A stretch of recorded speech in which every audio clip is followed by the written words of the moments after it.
Bonjour mes amis, j'espère que vous allez bien.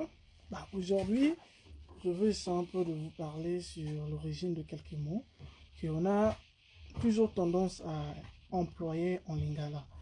Il y a tant de gens qui ne se demandent toujours pas d'où vient le terme, hein, tu vois le mot ophélie, bah, qu'aujourd'hui nous catégorisons dans la catégorie des gratuites. Donc tout ce qui est gratuit, tout ce qui se donne gratuitement. Alors laisse-moi vous dire que Ophélie date de l'époque coloniale. C'était à l'époque coloniale où les Belges étaient encore en RDC.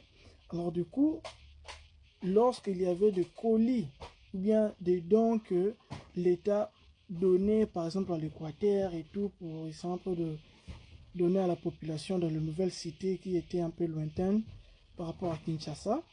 Et maintenant, les transporteurs qui prenaient les colis pour embarquer ou bien mettre dans les bateaux se demandaient maintenant, se posaient toujours des questions. Ah, est-ce qu'on ne va pas payer? On ne va pas payer ça ou comment?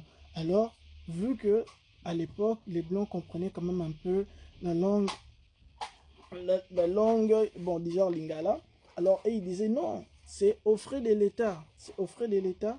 C'était aux frais de l'État. Alors du coup, vu qu'à l'époque, on n'avait pas vraiment des gens qui fréquentaient l'école, et il y avait des gens maintenant qui avaient cette difficulté-là de prononcer les mots aux frais de l'État. C'est par là que les gens continuent à dire Ophélie, Ophélie, Ophélie.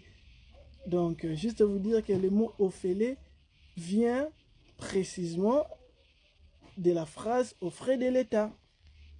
Vous voyez? Donc, nous, aujourd'hui, on utilise Ophélie, tout ce qui est gratuit, tout ce qui se donne gratuitement. Oh, nous allons envoyer Ophélie. Et pourtant,